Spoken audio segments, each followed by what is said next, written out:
Bonsoir Manas Chirali. Bonsoir. Merci beaucoup d'être avec nous. Vous êtes iranienne, sociologue et autrice de ce livre Fenêtre sur l'Iran, le cri d'un peuple bâillonné. C'est aux éditions Les Pérégrines. Merci beaucoup d'être avec nous. Jean-Antoine Duprat, bonsoir. Vous êtes géopolitologue, ancien professeur à la Sorbonne. Merci beaucoup d'être avec nous. Ben Barnier est à mes côtés ce soir. Bonsoir Ben, l'un de nos spécialistes des questions internationales. Et puis Patricia Issa de Grandy est également avec nous ce soir, éditorialiste politique pour France Info. Vous nous parlerez, Patricia, de ce conseil de défense présidé par Emmanuel Macron, conseil de défense qui était donc consacré à l'Iran. Jean-Antoine Duprat, avant de vous entendre, d'abord cette réaction ce soir du secrétaire général de l'ONU au sujet d'une éventuelle entrée en guerre des États-Unis. Eh bien, il met en garde, Antonio Guterres, toute intervention militaire, sous-entendue des États-Unis, aurait des conséquences énormes pour le monde. En quoi une intervention militaire des États-Unis changerait la donne ? Disons que déjà, est-ce que M. Trump a du mal à se décider? Il pèse les avantages et les inconvénients. Lui-même a du mal à appréhender ce qui pourrait se passer. Si on réfléchit bien, c'est un baril de poudre. Donc, si on lâche une bombe de 13 tonnes pour détruire un site iranien, ça va avoir non seulement une déconflagration pour détruire le site, mais ça va avoir une onde de choc mondiale. Alors, c'est vrai que là, il faut bien peser le pour et le contre. Après, c'est quand même les États-Unis. Ils amènent 3 porte-avions, l'équivalent de l'armée française, de l'air française, même un peu plus à proximité. Donc c'est un petit côté aussi dissuasif. Donc c'est parler doucement, mais avec un gros bâton, comme disait Theodore Roosevelt. Donc les cartes, aujourd'hui, sont entre les mains de Trump. Et le problème, c'est qu'on a du mal à savoir ce qu'il va décider. Et on se demande même si des fois, il sait ce qu'il va décider. C'est ça qui est un peu inquiétant aujourd'hui. C'est-à-dire qu'on a affaire à quelqu'un qui est assez difficile à comprendre, qui est soit dans l'ignorance, soit dans l'ambiguïté stratégique absolue, et qui dispose du plus gros arsenal mondial. Donc ça prête quand même à réfléchir. Manas Chirali, sur ce point précis, l'éventuelle entrée en guerre des États-Unis, que pense la population iranienne? Est-ce qu'elle appelle de ses voeux cette entrée en guerre des États-Unis pour soutenir en quelque sorte l'armée israélienne? Selon ce que j'ai entendu, mes contacts, ce qu'ils me disent plutôt, j'étais très étonnée de voir qu'ils étaient aujourd'hui, 6 jours après la guerre, ils étaient terrorisés complètement, mais pas par les bombes, pas par la mort, pas par la famine. Ils étaient terrorisés à l'idée que Donald Trump fasse un accord avec les dirigeants de la République islamique et les dirigeants arrivent, la République islamique arrive à assurer sa survie. Pour eux, c'était vraiment la peine perdue en disant que nous avons tant souffert pour rien. Et c'est ça qui les terrorise, plus que la guerre. Donc c'est un mélange de peur et d'espoir en ce moment dans la tête des Iraniens? Absolument, absolument. Parce que ça ouvre quand même la porte à la chute de la République islamique. Ce que M. Macron n'a pas compris. Ce que M. Macron pense qu'il faut éviter. Alors que ça, c'est vraiment le grand souhait de la plupart des Iraniens que j'ai interrogés.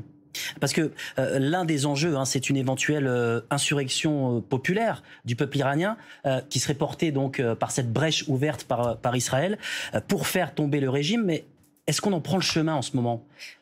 Écoutez, c'est très difficile d'attendre la résurrection d'un peuple réprimé pendant 47 ans. Évidemment, il y a une brèche qui s'est ouverte. Évidemment, c'est le prince Pahlavi qui a demandé aux Iraniens de se soulever contre... Mais est-ce que aujourd'hui les Iraniens sont en capacité ou non? Je ne sais pas, mais je pense, si la mort de Khomeini sera annoncée, alors à ce moment-là, il y a de l'espoir qui arrive à vaincre la peur. Parce que là, aujourd'hui, la répression sur la société iranienne est encore plus importante que ce qui était avant la guerre. Donc, il faut comprendre qu'une société terrorisée, ce que c'est, il faut vivre dans la terreur pour savoir. Les Iraniens sont terrorisés, pas par les bombes, je répète, pas par la mort. Ils sont terrorisés par la République islamique. Il y a une option sur la table, sur le plan militaire, on le sait, c'est l'élimination de l'ayatollah. Sur ce point précis, que pense la population?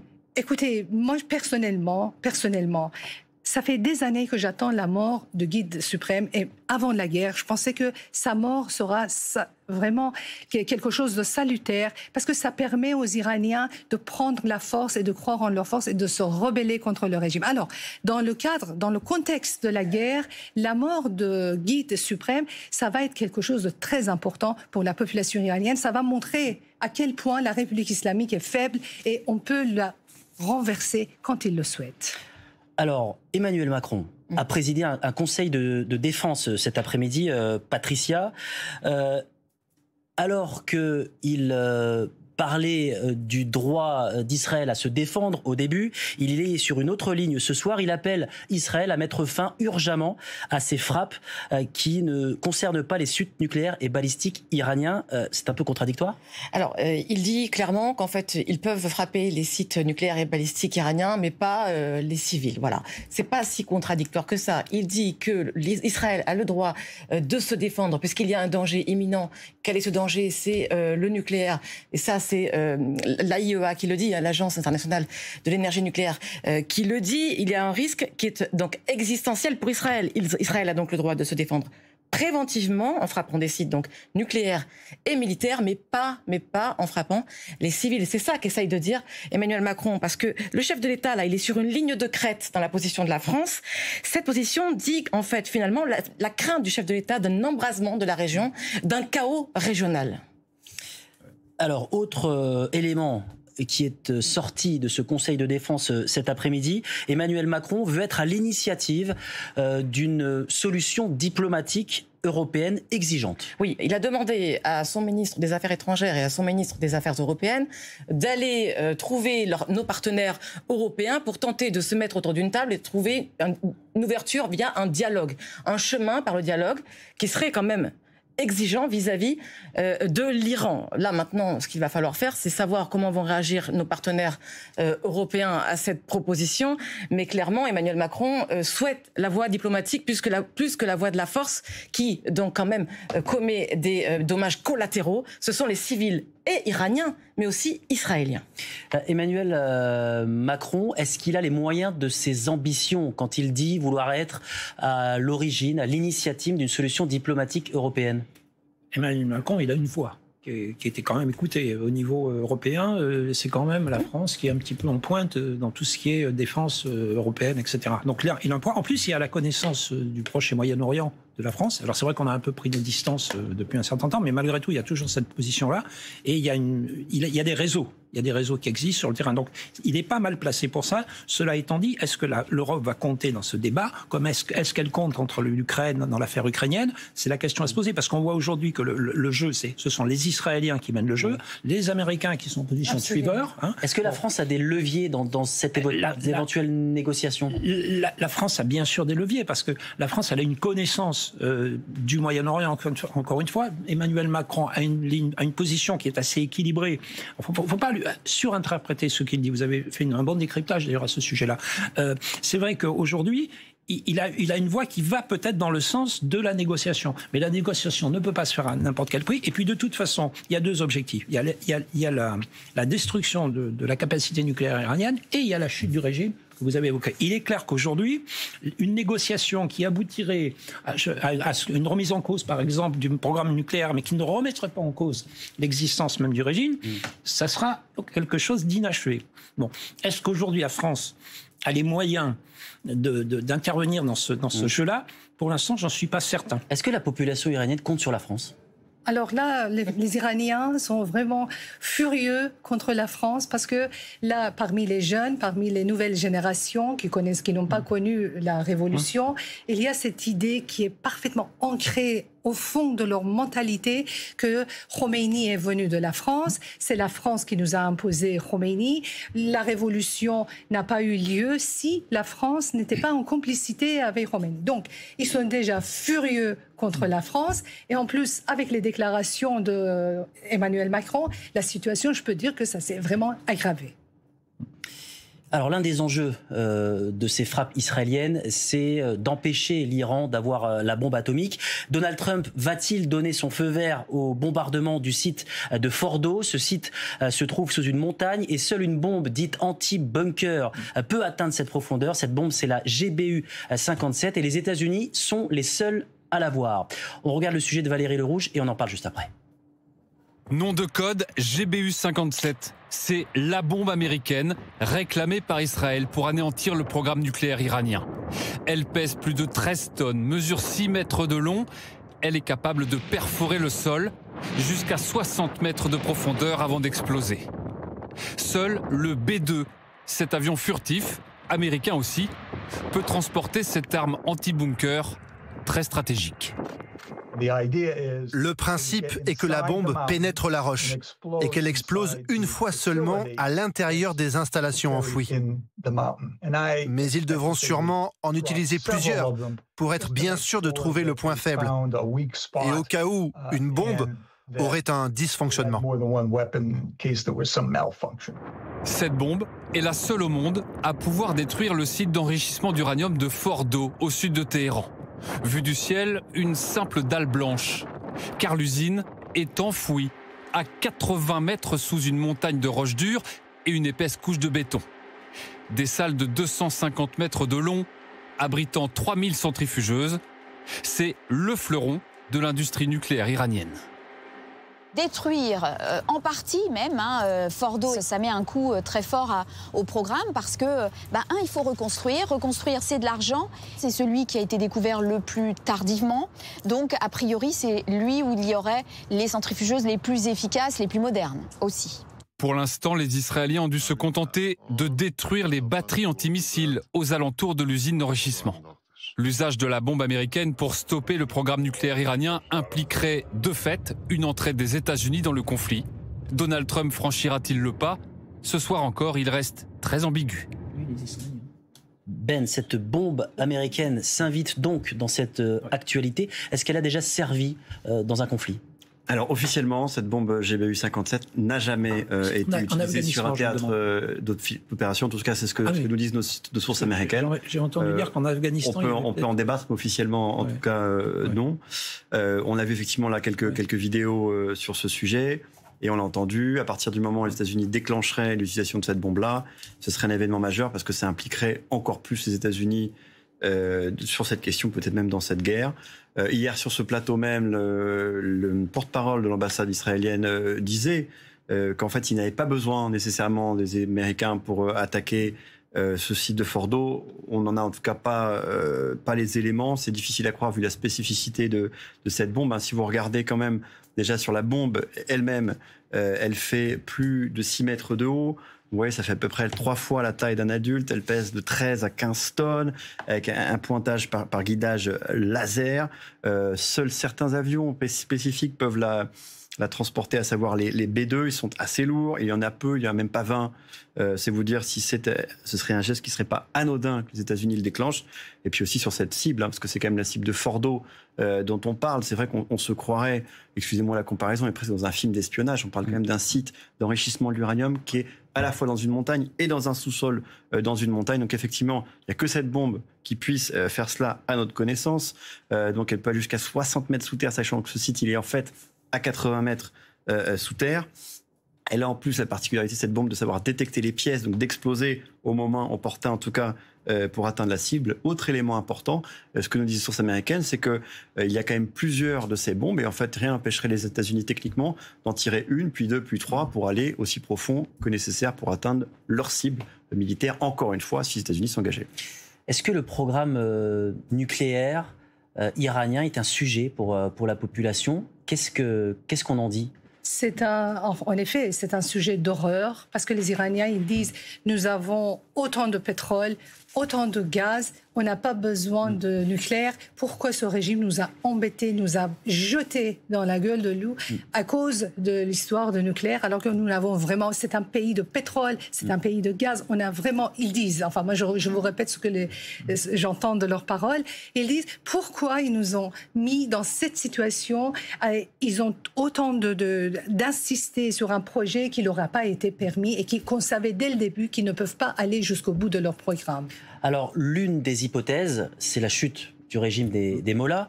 Je voudrais vous faire réagir sur ce qu'a dit Emmanuel Macron hier soir. Emmanuel Macron, il s'est dit défavorable à un changement de régime, vous l'avez sans doute entendu, car selon lui, ça va conduire au chaos dans le pays. Alors, on pense à l'Irak, on pense à la Libye, qui après des interventions militaires extérieures n'ont pas retrouvé la stabilité, loin de là. Qu'est-ce que vous dites par rapport à ce qu'a dit Emmanuel Macron? Est-ce que le pays est prêt?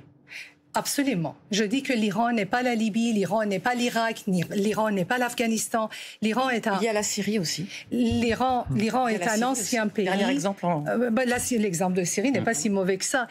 L'Iran est un pays de 4000 ans d'histoire. Vous savez, dans l'histoire iranienne, nombre de dynasties, nombre de pouvoirs, nombre des souverains qui sont tombés et d'autres sont venus et ils ont pris leur place. Donc, c'est un pays habitué à de changements. Ça n'a jamais fait quoi que ce soit. Il n'y a jamais eu de... On a eu quand même 50 ans un peu de chaos entre l'interrègne des Qajar et des Safavides, mais le pays a retrouvé le calme. Ça n'a pas été divisé. C'est la question que beaucoup de gens se posent et vous êtes même bien interlocutrice pour essayer d'y répondre. Et je pense qu'ils nous regardent aussi ce soir sur France Info. C'est... Admettons, faisons ce scénario qu'effectivement, au-delà de l'objectif militaire, il y a cet objectif de faire tomber le guide suprême. À quoi peut ressembler ce nouvel Iran et avec qui ? Alors, j'ai remarqué que les jeunes Iraniens se sont profondément démocratisés. C'est-à-dire aujourd'hui, le pays s'est démocratisé de fond, de l'intérieur. Et donc, par rapport aux personnalités politiques que nous avons aujourd'hui sur le devant de la scène, il y a beaucoup de gens qui sont parfaitement la capacité de prendre le pouvoir et de gouverner ce pays. Et la personnalité qui est vraiment favorite de tous les Iraniens, enfin de tous les Iraniens que j'ai interrogés, d'accord, je ne me prononce pas comme les autres pour les 90 millions d'habitants, mais en tout cas, mon petit réseau de 40 000 jeunes que j'interroge systématiquement, alors, je peux vous dire, le prince Reza Pahlavi, il ne fait pas l'unanimité à 100%, ce qui est tout à fait normal, parce que l'Iran est devenu un pays pluriel. Il y a beaucoup de tendances. Mais il y a beaucoup. Le fils de Shah. Le fils du Shah qui a été renversé en 1978, avant donc cette révolution qui a conduit à la République islamique. Il est le fils de l'ancien Shah, le Shah qui a été renversé. Et aujourd'hui, il est vraiment quelqu'un qui est aimé par les Iraniens, par son aspect. Ce n'est pas parce qu'il est le fils de Shah, parce qu'il est quelqu'un de profondément démocrate. C'est quelqu'un qui connaît l'Iran, qui est en relation avec les jeunes. Et les jeunes l'adorent. Et il a pris la parole hier soir. On vous écoute juste après. On va écouter donc Reza Pahlavi qui appelle les Iraniens à se soulever et il affirme qu'il a un plan pour l'après-régime des Mollahs. Écoutez. Mes chers compatriotes, la République islamique a atteint sa fin et est en train de s'effondrer. Khomeini, tel un rat effrayé, s'est réfugié sous terre et a perdu le contrôle de la situation. Ce qui a commencé est irréversible. L'avenir est radieux et ensemble, nous surmonterons ce tournant décisif de l'histoire. C'est le moment de se lever, le moment de récupérer l'Iran. Rassemblons-nous tous et mettons fin à ce régime.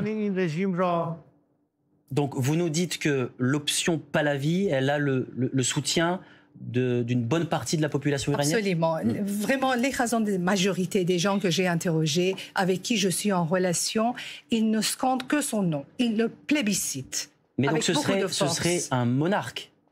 Écoutez, non, c'est ça l'intérêt des choses. Parce que, bon, je l'ai rencontré en personne, c'est quelqu'un de... Je peux vous dire que c'est l'homme iranien le plus démocrate que j'ai jamais vu de ma vie. Alors, c'est quelqu'un qui n'a absolument aucune prétention de gouverner en tant que roi. Il dit, je veux assurer la période de transition, parce que c'est la chose la plus difficile dans le changement de régime. Il veut assurer la période de transition et après, il l'a dit depuis plusieurs années, depuis plus d'une vingtaine d'années. Il dit, ce sont les urnes qui décident. On fait un référendum. Assemblée constituante. Absolument. Et puis après, les Iraniens décident quel type de gouvernement ils souhaitent avoir. On va à présent s'intéresser à ces Iraniens qui ne parviennent pas à rentrer au pays. Certains reviennent de la Mecque après un long voyage. Des milliers de pèlerins iraniens attendent toujours de pouvoir rentrer chez eux. Quand ils sont partis, c'était avant la guerre avec Israël. Aujourd'hui, ils ont peur de revenir. Voyez ces témoignages rassemblés à Kerbala en Irak avec Benoît Mousset.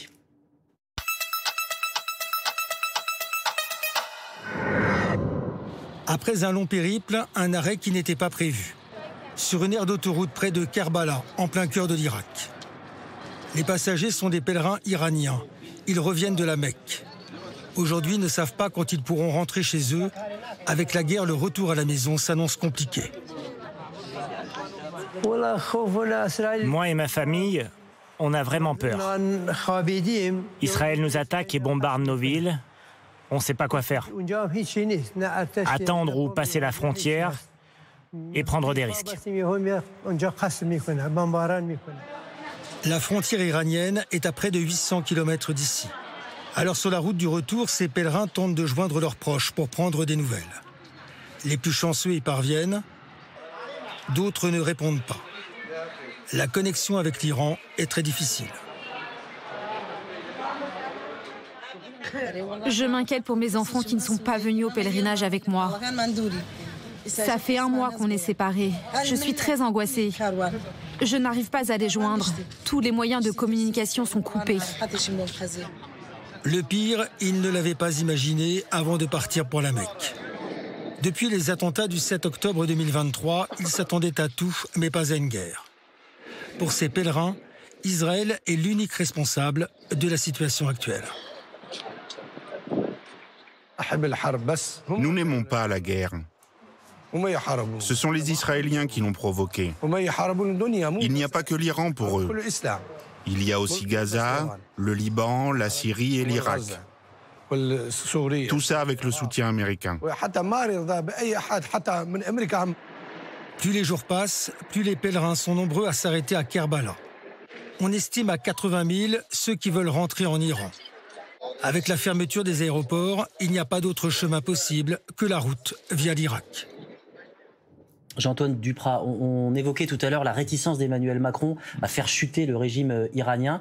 Il y a des dissensions, il y a des divisions au sein de la communauté internationale sur ce sujet, sur l'après-régime. Oui, il y a des dissensions, effectivement. On le voit bien, d'ailleurs, elle s'exprime ouvertement. Mais le problème de faire chuter le régime, c'est une chose. Après, qu'est-ce qu'on fait derrière? Alors, l'incarnation, c'est important. Et si, effectivement, il y a une personnalité... moi, je n'ai pas d'avis sur la popularité du fils du Shah, mais ça peut être l'incarnation. Mais par contre, après, il se passe comment? Parce qu'il y a l'aspect matériel, c'est-à-dire qu'il faut que la population se révolte. Elle se révolte comment? Il faut qu'elle ait des armes, il faut qu'elle ait un soutien. Ce n'est pas seulement un soutien aérien. Ensuite, il y a des aspects juridiques. Là, il y a une constitution actuellement qui existe, qui ne serait plus appliquée, bien entendu. Mais comment on justifie une nouvelle constitution? On a l'exemple de la France avec la Libération, mais il y avait une préparation en amont. Quand De Gaulle est arrivé au pouvoir à la Libération, il y avait déjà les bases de quelque chose. Alors, est-ce que ça existe actuellement? Je ne sais pas, peut-être que vous avez réponse. Justement, c'était la discussion que nous avons eue avec le... Il y a eu aussi des règlements de compte. Il faut en tenir compte. Bien sûr, il y a aussi des règlements de compte, ça va être très conflictuel. Et probablement que les gardiens de la Révolution ne vont pas lâcher le pouvoir comme ça. Donc ça peut dégénérer en guerre civile. Et comme il n'y a pas de force de maintien de l'ordre, à part justement les gens qui sont dans le pouvoir, on peut toujours penser à une débandade. On peut aussi penser à un retournement de veste de l'armée régulière, où effectivement, j'ai cru comprendre qu'il y avait quelques états d'âme. Mais tout ça, c'est un ensemble d'interrogations très importantes. Et tout ça, c'est synonyme de chaos. Donc, faire tomber le régime à coup de bombe, pourquoi pas? Mais on met quoi derrière? Et c'est ça la difficulté. Alors, est-ce que M. Connaissant la société iranienne, je pense qu'elle est assez mûre pour pouvoir assurer une transition calme. Évidemment, on ne peut jamais assurer à 100% qu'il n'y a personne qui soit dérangé. C'est impossible. C'est impossible. Il va y avoir certainement une période de chaos, mais je vous ai dit, l'histoire de l'Iran est remplie des changements de pouvoir et l'Iran sait comment gérer la situation. C'est vrai qu'on parlait tout à l'heure de la Syrie, de l'Irak, etc. La différence avec ces pays, c'est que ce sont des pays quelque part artificiels. On a tiré des frontières au cordeau. L'Iran, c'est un pays qui est quand même dans ses frontières, qui ont plus ou moins évolué, mais c'est quand même l'héritage, je dirais, la nation, le creuset des Perses. Ceci dit, il n'y a pas que des Perses non plus en Iran. Non. Il y a des Kurdes, il y a des Azéris, Mais l'Iran est constitué de telle sorte que vous pouvez appartenir à n'importe quelle ethnie. Moi, je suis Bachtiari, d'accord. Mais d'abord, je suis iranienne. Donc, en Iran, l'iranité prime sur la religion, l'iranité prime sur les ethnies. Donc, c'est la raison pour laquelle ce pays, pendant 4000 ans, a su garder sa cohésion. Et c'est pourquoi le chaos ne me fait pas peur. Je crains, évidemment. J'espère que ça se passe dans les meilleures situations. Mais je sais que même après quelques temps de chaos, ce pays va retrouver le calme et les Iraniens méritent quand même un meilleur État, un meilleur pouvoir politique que ces criminels kleptocrates de la République islamique. Vous parlez de cohésion. Tout à l'heure, l'ayatollah, et c'est assez rarissime, il me semble, a parlé de la nation iranienne. En général, il parle plutôt de communautés religieuses musulmanes. Ça veut dire qu'il en appelle à un sursaut nationaliste contre Israël. Est-ce qu'il a une chance d'être entendu sur ce point, un sursaut nationaliste? Alors bravo, vous avez souligné vraiment quelque chose de très important qui montre à quel point ces gens-là, c'est-à-dire les dirigeants de la République islamique, sont hypocrites. Pendant 47 ans, ils ont parlé de l'islam international qui gouverne sur la planète entière. Ils ont méprisé l'identité iranienne. Et aujourd'hui, comme par hasard, qu'est-ce qu'ils disent? Ils parlent de l'Iran, la cohésion nationale. Et ça, depuis 6 jours, on entend beaucoup de patriotisme de la part de ce mot-là, en espérant pouvoir rallier le peuple iranien. Mais le problème, c'est que les Iraniens les connaissent très, très bien. Ils ne vont pas tomber dans les panneaux. Alors côté israélien, à présent, les alertes aériennes rythment la vie, vous le savez, des habitants, jour et nuit. Certains ont d'ailleurs décidé de dormir directement dans les abris souterrains. L'une de nos équipes a passé quelques heures avec eux à Tel Aviv. Voyez ce reportage de Marc de Chalvron et de Luc Lacroix. Dans ce quartier de Tel Aviv, il est minuit et demi. L'alarme vient à nouveau de retentir. Dans le ciel, la défense antiaérienne israélienne chasse les missiles iraniens. Tout le monde se dirige aux abris dans le calme. Ils commencent à avoir l'habitude. C'est la 4e nuit consécutive d'alerte. Les Israéliens font preuve d'une grande discipline. Ils connaissaient les bombardements de Gaza ou du Liban. Mais là, c'est autre chose. La menace est réelle cette fois. Ce sont des missiles balistiques. Je n'y connais rien à ces choses-là, mais c'est un autre niveau de guerre. Et je crois qu'aucun d'entre nous n'a jamais vécu ça. Les enfants ont été réveillés une nouvelle fois en plein milieu de la nuit. Moi, j'ai peur des missiles balistiques, c'est tout. On est épuisés. On court. On a peur, ça suffit. Au bout d'une vingtaine de minutes, l'alerte est levée. Tout le monde sait qu'on va revenir dans quelques heures. Toujours dans le calme, les gens sortent, avec l'espoir pour certains de rentrer chez eux, mais à peine sortis qu'une nouvelle alarme retentit. Le ciel de Tel Aviv se constelle à nouveau de missiles iraniens.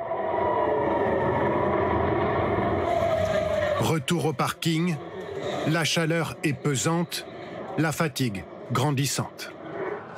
Maintenant que le hérisson est recouvert de pics. Elle croit que c'est un jeu, donc ça va. Et pour vous? C'est dur. Ils ne nous laissent pas dormir, donc c'est dur. Il est 2 heures du matin à Tel Aviv. La nuit est loin d'être terminée.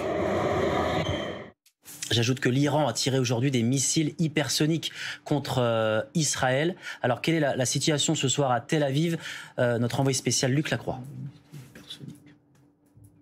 Ont bien été levés, comme l'interdiction des petits rassemblements ou encore des restrictions qui concernaient le travail, mais à condition qu'il y ait un abri à proximité. On est encore loin d'un retour à la normale. Les écoles restent fermées et il y a encore des alertes. En fin d'après-midi, les sonneries se sont mis à retentir ici à Tel Aviv. Les habitants se sont alors dirigés vers les abris souterrains. Mais tout ça se passe dans le plus grand calme. Vous savez, ici, les habitants, ils sont entraînés, ils sont préparés. Mais ils nous disent aussi que pour eux, pour l'instant, cette confrontation inédite avec l'Iran, elle n'est pas encore terminée. Ce qui a vraiment changé depuis 2 jours, c'est qu'à chaque attaque iranienne, il y a moins de missiles. Et puis aussi, il n'y a pas eu de nouvelles victimes ici en Israël depuis la nuit de dimanche à lundi.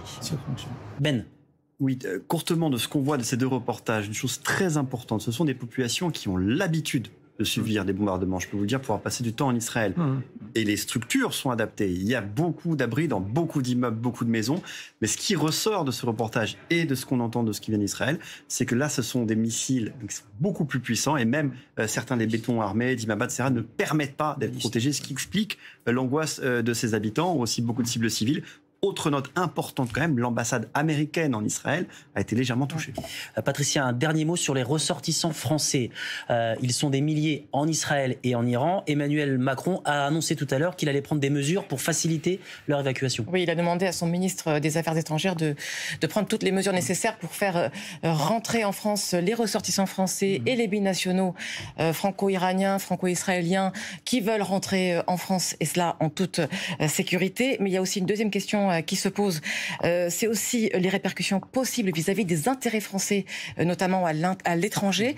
Il faut tenter de les protéger, les bâtiments diplomatiques, les intérêts militaires, les intérêts industriels, et puis aussi, ils ont redéclenché l'alerte Sentinelle pour tenter de prévenir des attentats sur le sol français. Merci beaucoup Patricia, merci beaucoup à tous les quatre. Voilà ce qu'on pouvait dire ce soir sur ce conflit entre l'Iran et